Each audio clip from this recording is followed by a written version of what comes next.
So today I wanted to do something a little bit different. I just wanted to go take a step back and focus on some of the general things that we all can be doing to start living our lives a little bit healthier.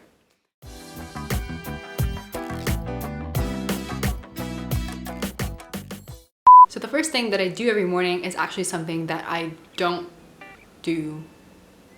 I don't look at my phone.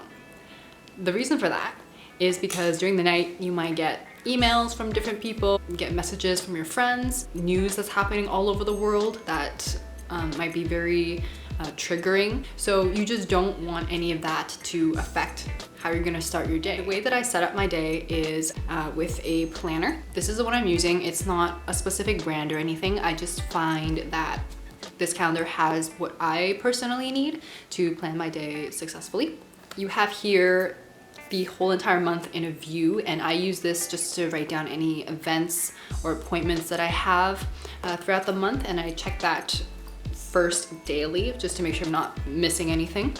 Then I wanted to show you guys the habit tracker. You write a habit down in here, and then these are the months, or these are the days of the month, and then you kind of check mark your way through. Now the main part to actually planning my day is where you have the specific days and you have the lines to actually write down anything you want to do that day.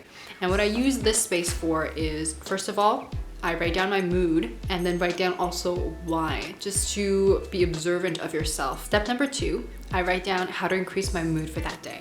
This is very individualized. For me, doing an exercise video, I can just sing randomly. I do that honestly every day for no good reason, not even to increase my mood, but it certainly does. Or you could buy some sort of concert tickets. I recently bought tickets to see Tyler Shaw. If anyone knows who he is, he's amazing. I love his music. Number 3 is where I really get down to what I'm gonna do that day. I typically list 6 to 8 things that I wanna do.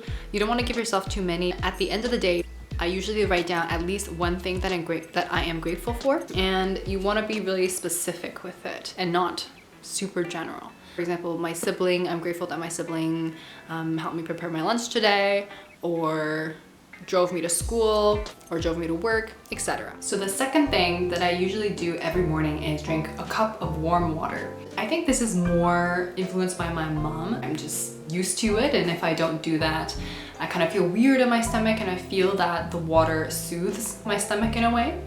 And you know, I've heard a lot of hype about lemon water, and unfortunately guys, there's no evidence behind it providing you weight loss benefits. There's no detox benefits. I mean, our body does that pretty well on its own. If you like the taste of lemon water, that's completely fine. Just make sure to rinse your mouth well with plain water afterwards, because over time, the acid in the lemon juice can erode your teeth's enamel. Drinking water in the morning might not be a mandatory health benefit, but I feel like it gives a really good start to my day. It kind of sets the tone, plus it hydrates us really well because we're basically going 6 to 8 hours without any water in our system. So this next tip is keeping nutritious options around you. And what does that mean? So for example, if you have fresh fruits, you can keep that in a fruit bowl right on your kitchen counter. If you have nuts and seeds, place that in a small container. And if you have fresh vegetables in the fridge that you can eat, and I actually did a video about this. I will link that down in the description box below if you guys want to check it out more in detail about this tip. So my next tip for grocery shopping is definitely shop with a list. If you don't have a list with you, things can get pretty chaotic. It just can escalate to a lot of different foods that may be less nutritious than you originally planned to buy. And the other tip is to never shop when you're hungry. So this tip is a lot of dietitians, if not all of them, recommend it, and I have personally tried it out when I was hungry and things didn't go well. So when you're hungry and you go grocery shopping, it's kind of like your eyes are bigger than your stomach, you know? You don't need those things, but because you're hungry at the moment, your eyes automatically drift to those that are higher in calories, higher in sugar, fats, salt. I mean, if you're hungry, you're not gonna go for some broccoli, right?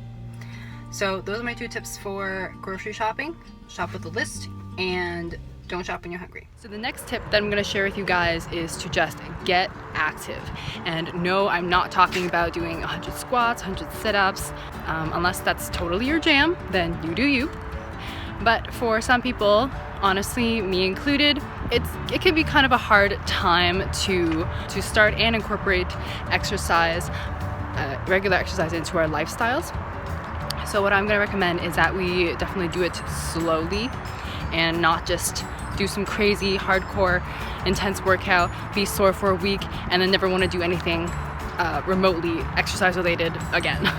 What I like to do is set up kind of a sustainable goal, a very measurable goal, and that could be something along the lines of taking a walk for 30 minutes every day, doing 2 YouTube videos regarding exercise every day or every other day. The other simple recommendation I'm going to tell you is basically just to walk everywhere. Walking, you don't have to run even. Walking is just an amazing form of exercise by itself. And you want to walk at a speed so that perhaps conversation is still possible, but you're definitely exerting some effort into it. Ways that you can do that is just to, for example, walk to the grocery store nearby instead of driving your car. Walk to your doctor's office nearby instead of driving your car. Park somewhere in the parking lot that's far away from the store so you can walk more. So those are some of my tips for getting active and gradually build from there. So I really hope that you guys really liked this video and hopefully you learned something that you can incorporate into your own lifestyles. And as always, thank you guys so much for watching my video. I will see you guys next time.